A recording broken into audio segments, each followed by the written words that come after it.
Part 2 video தான். எனக்கு ரொம்ப நாளாக ஆதிக்கு வந்து இந்த மாதிரி ஐபிஎல் டிஷர்ட்ஸ் ஏதாச்சும் வாங்கணும், அதுவும் சிஎஸ்கே டிஷர்ட் தான் வாங்கணும்னு ஆசை. பட் பார்த்தோம் கொஞ்சம் நல்லா பெருசாக இருக்கும்னு சொல்லிட்டு போகல. இங்கே வந்து லூலு ஃபேஷன் சொல்லிட்டு ஒரு இது இருக்குது. என்னதான் இருக்குன்னு பார்க்கலான்னு போனால் அப்படி ஒன்றும் ஜுடியோ மாதிரிலாம் இல்லை. ஜுடியோ மாதிரி இருக்குன்னு சொல்லி தான் நான் போனேன்.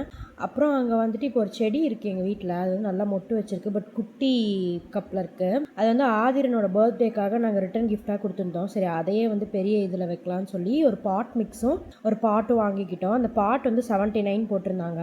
சரி ஒரே ஒன்று மட்டும் வாங்கி எப்படி இருக்குன்னு பார்க்கலாங்க. நிறைய டிஃப்ரெண்ட் ஆஃப் பார்ட்ஸ், இந்த பாட் மிக்ஸில் டிஃப்ரெண்ட்டாக இருந்தது. வெர்மி கம்போஸ்ட்டுமே இருந்தது. ஸோ கார்டனிங்க்கு வந்து நிறைய டிஃப்ரெண்டான டூல்ஸுமே அங்கே இருந்தது. கோகோ பிட் கூட பெரிய க்யூபாக நிறையா இருந்தது. அது பார்க்கவே கொஞ்சம் டிஃப்ரெண்ட்டாக இருந்தது. அங்கே இருந்தால் நான் நிறையா வாங்கிடுவேன்னு சொல்லிட்டு அங்கேருந்து கிளம்பிட்டோம். என் தம்பியுமே அதை வாங்காத இதை வாங்காதான்னு கண்ட்ரோல் பண்ணிக்கிட்டே இருந்தான். டாய்ஸ் பார்க்க அவ்வளோ சூப்பராக இருந்தது அங்கே. என்னால் அங்கேருந்து வரவே முடியல. அப்புறம் இந்த மீட் செக்ஷன் தான் அங்கே வந்து ஒரு மெயின் பிக்சரே.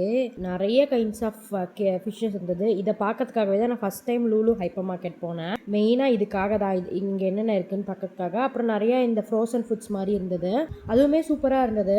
என்ன வாங்குறது என்ன விடுறதுன்னு தெரில. பட் நான் எதுவுமே வாங்கலை. ஃபஸ்ட் டைம் இங்கே போயிட்டு ஃபுட்டு வாங்கினோம். எனக்கு ஒரு ஃபுட் பாய்சன் மாதிரி ஆயிடுச்சு. ஆதிக்கு 6 months இருக்கப்போ அப்போ ரொம்ப பயந்துட்டு நான் ஃபுல் ஃபீடிங்கில் இருந்தேன். ஏன் ஓல்டு வீடியோ போஸ்ட் பண்ணியிருக்கேன்னா, நான் 2 days எந்த வீடியோவுமே எடுக்கலை. பிகாஸ் இந்த பஹல்கம் டெரரிசம் அட்டாக் பற்றி யோசிச்சு நான் 2 நாளாக ஒரு மாதிரியாக இருக்கேன். ரிவெஞ்ச் எடுங்க, அது எடுங்க, இது எடுங்கன்றாங்க. ரிவெஞ்ச் எடுத்துட்டா அந்த பொண்ணோட ஹஸ்பண்ட் திருப்பி வந்துடுவாங்களான்னு தெரில. ஆக்சுவலாக அந்த இதுலேயே என்னை ரொம்ப அஃபெக்ட் பண்ண விஷயம் வந்து அந்த நியூலி மேரிட் கப்பலோடது தான். இந்தியாவோட ஒரு ஃபேமஸ் டூரிஸ்ட் ஸ்பாட்டில் ஒரு 4 பேர் இவ்வளோ வெப்பன்ஸோட வந்து பீப்புளை அட்டாக் பண்ண முடியும்னா எப்படின்னு தெரில எனக்கு. அதுதான் இருக்கிறதுலே ஒரு சென்சிட்டிவான ஏரியா. ஸோ அங்கே தான் அதிகமான ப்ரொடெக்ஷன் இருந்திருக்கணும். 20 to 25 minutes அந்த அட்டாக் வந்து லாஸ்ட் ஆச்சுன்னு சொல்கிறாங்க.